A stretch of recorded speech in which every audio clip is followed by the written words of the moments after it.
je suis navrée, mais... Je vois pas les questions par contre. Bon, Oui, il y a eu des questions et tu vas les retrouver sur ton téléphone. je l'ai pas. Doucement, hop. Me revoilou. Voilà, ça quand c'est pas mon téléphone, donc c'est de l'emprunt. Et c'était le chef, donc faut répondre. Alors, on va faire une planche déco. On va faire une planche déco, c'est un médium, voilà, tout simplement. Hein, c'est vraiment très très fin. C'est un médium. Je vais essayer de reprendre vos questions quand... après le live, et puis je verrai s'il y en a de l'intermédiaire qui s'est mis entre les deux. Alors, on va faire une petite planche déco. Mais comme j'ai pas envie que mes couleurs soient gâchées, hop, je fais toujours un petit truc en plus avec des couleurs. Donc on va prendre le craie qui va me servir, c'est du craie, oui, qui va me servir en plateau. Vous allez voir, on va faire un petit truc sympa, j'ai envie de le faire depuis très longtemps. Bon, c'est très très simple, je ne sais pas entre le pochoir et le transfert de ce qu'on va faire. Et en tous les cas, on va jouer avec le craie et le brume. Alors, le craie, pareil. Donc vous avez vu, hein, c'est ce que je vous expliquais. La peinture, elle ne coule pas, elle ne dégouline pas. Là, j'en suis à plus de la moitié de mon pot d'utiliser. Donc effectivement, elle est peut-être plus liquide quand vous l'achetez neuve qu'elle vient d'arriver. Voilà. Mais c'est vraiment, ça c'est vraiment super comme peinture. Allez, c'est parti. Je ne sais pas ce que j'ai ce soir, j'en mets beaucoup trop. Donc c'est pour ça que c'est mieux de travailler dans une petite assiette, en fait, vous mettez, et votre rouleau vient chercher, si vous pouvez, hein, et votre rouleau vient chercher la matière, en fait. Donc j'attends, c'est reparti, on a retrouvé les personnes ou pas? Ça c'était l'abandon total, je vous ai carrément abandonné. Hein, Patrick? On a retrouvé du monde? Il y a 47 personnes, mais j'ai plus de... Nina dit ça bloque. Ça bloque, c'est-à-dire... Ah bah dis donc, c'est pas terrible. Oui, Théo, elle a dit... Regarde, non, c'est bon, C'est ça bon marche. C'est pas que tu manges, non? Hop, voilà. Donc, par contre, pour répondre aussi à des questions par rapport au blanc, par rapport au meringue et par rapport au craie, c'est vrai que quand on voit la couleur, donc là vous avez vu, on est sur du craie, et le craie en une seule couche, donc ça veut dire qu'il y a le marron en dessous. Donc ça veut dire qu'il est encore... Enfin, on peut avoir évidemment la deuxième couche va super couvrir, mais le craie, quand vous le mettez derrière, devant un mur blanc, effectivement il a ce côté un petit peu grisé, un petit peu blanc cassé, et, mais vraiment il est super couvrant.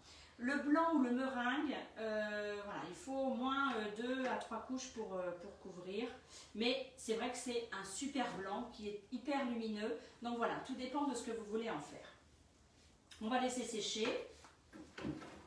Hop.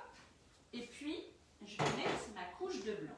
Alors, ma couche de blanc, je vais aller la mettre avec mon pinceau pouce. C'est ce que j'expliquais aujourd'hui. Vous savez, voilà, il a une pointe, il est vraiment très sympa celui-ci. Et il me permet d'aller dans les bordures. Et ça, c'est pas mal, dans les bordures, dans les angles. Donc, évidemment, le mieux, c'est quand on laisse sécher le brume. Voilà, quand on laisse sécher sa double couleur. On laisse sécher la première, comme ça quand on vient et qu'il est arrivé que le craie aille sur le brume, mais écoutez, on prend un petit chiffon, on prend un petit peu d'eau, on prend un coton-tige, on vient enlever, il n'y a pas de souci, sachant que c'est ma première couche, donc ça va, la deuxième va réparer les erreurs. Autrement, ce qu'on fait, c'est qu'on peut mettre les 2 couches de brume, ne pas attaquer le craie, et puis ensuite on met du scotch. Alors surtout, hein, s'il vous plaît, ne mettez pas de scotch jaune, c'est pas pour vous vendre absolument le rose, mais sachez que le jaune, comment vous dire, on le met quand il n'y a pas de peinture en dessous. Voilà, c'est pour vraiment, par exemple, vous avez décidé de faire un plateau brut, et puis, ou des tiroirs bruts, enfin bon, peu importe. Et du coup, là, vous pouvez le mettre sur votre bois. D'accord, je suis d'accord. Et puis, mais par contre, ne le mettez pas sur une peinture que vous venez de faire, surtout pas. Parce que là, ça va vous arracher gentiment votre peinture.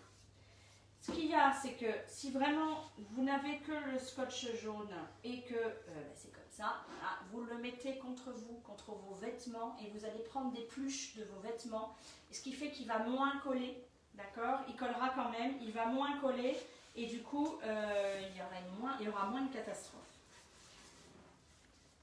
Donc voilà, vous voyez, le pinceau pouce, il est très sympa. Vous le mettez et après vous l'écrasez et vous venez faire votre ligne. Une petite question, bonsoir. Pas de sous-couche avec Hello Pro. L'Héliopro est une sous-couche. L'Héliopro est une sous-couche. Là, j'ai pas mis de sous-couche sur la planche, c'est ça la question? Comme c'est un médium et que ça va être un truc de déco, ça va tenir de toute façon. Mais c'est peut-être pas ça la question, je ne sais pas.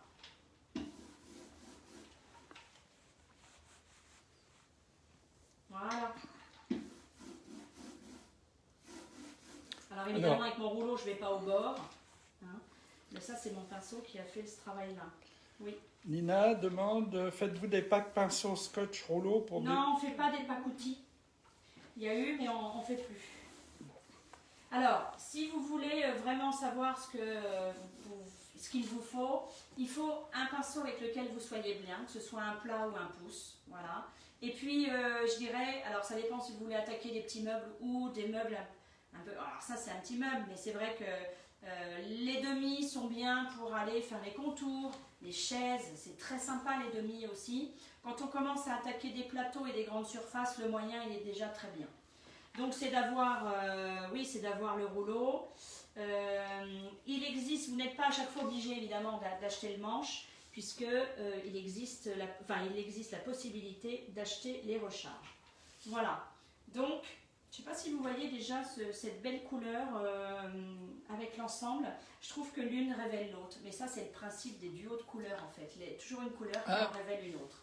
Voilà.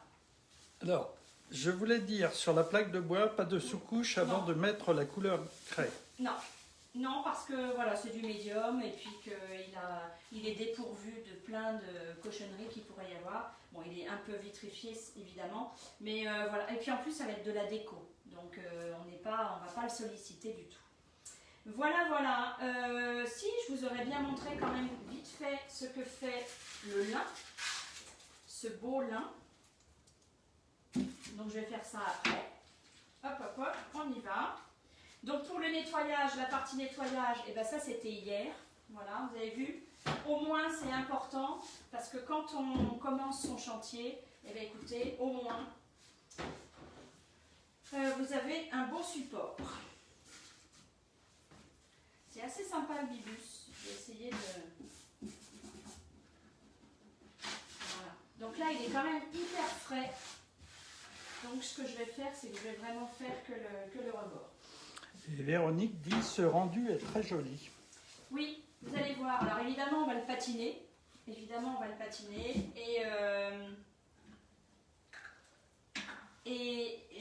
Voilà, je sais pas, j'ai envie de faire un truc très très doux, mais très très chic aussi. Voilà. Ça c'est important. Enfin, le chic, c'est pas que c'est important. Donc je vais vous faire là, vous allez voir un peu cette couleur de lin. Vous allez voir déjà la première couche. Alors, Lydie demande, est-ce que l'on peut faire un transfert sur une satinelle sans vitrifier? Oui, bien sûr. Si vous n'avez pas encore fait de... Par exemple, vous auriez fait... là, on fait du lin, vous allez patiner. Et puis, juste après la patine, vous allez mettre votre transfert. Donc ça, le problème, c'est quand vous allez boulocher, à force de boulocher, eh bien, ça va enlever la patine. Voilà. Donc, la question, c'était, est-ce que... Oui, bien sûr, oui, vous pouvez faire. Il faut juste faire attention de ne pas abîmer la patine si vous avez fait un effet. Florence demande quelle est la différence de ton entre le craie et l'écume. Eh bien, l'écume a une pointe de jaune. Un peu moins que l'ivoire. On a vraiment le craie, l'écume, voilà. Et un peu moins que l'ivoire. Est-ce que j'ai un rouleau pour le... Oui. Ah ben j'avais déjà tout préparé en plus.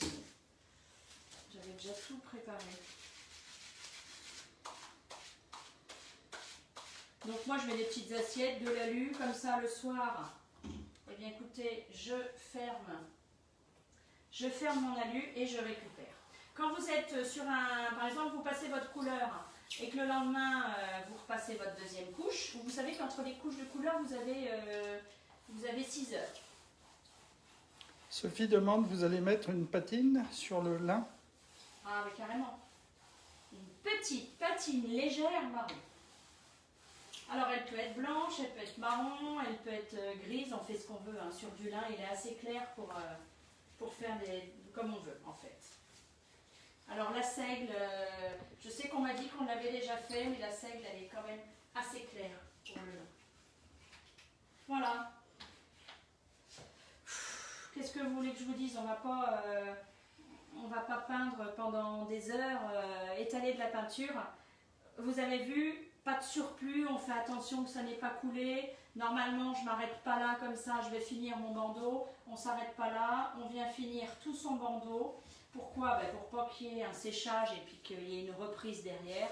Donc voilà, ça va sécher assez vite. Je ne vais pas attendre 2 heures avant de l'utiliser. Donc là, je vais finir, je vais raccrocher, je vais finir un petit peu tout ce que j'ai. Et surtout, j'enferme, alors soit dans de l'alu, soit moi ce que je fais, c'est que j'enferme mes rouleaux et mes pinceaux comme ceci. Et ça va attendre, ça peut attendre 1 semaine encore, hein, vraiment. Hein. Donc ça, c'est très important de les fermer hermétiquement, oui. Et Nina, donc la couleur et ensuite la patine. Pour faire le transfert, alors, secouche, couleur, transfert si vous voulez faire un transfert, et ensuite vous vitrifiez. Sinon, ce que je conseille, couleur, vitrification, non, je pense pas. Voilà, attendez, je ne sais plus. Non, c'était pas. Non, c'était pas Nina ça. qui Je ne sais plus. Ça y est, je mélange tout. Non, Nina disait simplement donc la couleur et ensuite la patine. Voilà, c'est ça. La couleur, la patine, le vitrificateur. La couleur, la couleur. Ça y est, je suis perdue. La couleur, le transfert. Et ensuite, par-dessus, vous pouvez faire votre... Mais c'est pas Nina qui parlait du transfert. Ah, d'accord. Bon, Nina, c'est secouche, couleur, vitrificateur. Voilà. Et sinon, secouche, couleur, patine, vitrificateur. Entre les deux, entre la patine et le vitrificateur, surtout, on lustre. Ça, c'est très, très important. Marie se demande, est-ce que l'on peut mettre un peu de Wenge dans la patine seigle pour la foncer? Oui. Du coup, ça vous fait un déco glacis. Du coup, c'est comme si vous aviez créé. Moi, je fais souvent ça. Je prends ma patine marron et suivant ce que j'ai envie comme teinte, je mets dans ma patine marron prête à l'emploi un petit peu de couleur que j'ai envie. Voilà, oui, bien sûr, pour foncer un peu. Du coup, c'est un petit peu plus dur. Non, c'est pas plus dur, mais ça tient un petit peu plus pour l'enlever à la laine d'acier. Du coup, vous pouvez la travailler mouillée, la laine d'acier, vous allez voir, ça c'est sympa. Donc, bon, je regarde. Voilà. On clôture demain les commandes parce que vous avez encore les prix préférentiels pour 2020. Et dès vendredi, donc en plus ce sera fermé, donc dès samedi, vous pourrez passer les nouvelles commandes avec les nouveaux produits, les nouveautés pour s'éclater. Et voilà, il y aura un changement de tarif, mais si jamais exorbitant non plus. Voilà. Bon, je vous embrasse, n'hésitez pas, c'était un petit peu cafouillis ce soir. Voilà, et puis, mais bon, c'est comme ça, c'est les aléas du direct, hein, je dirais, et vous pouvez regarder en replay. Voilà, je vous embrasse, et puis demain, ça va être sympa, parce que là, ça y est, on va commencer à faire les effets et tout ça. Voilà, Bonne soirée. Bonne soirée.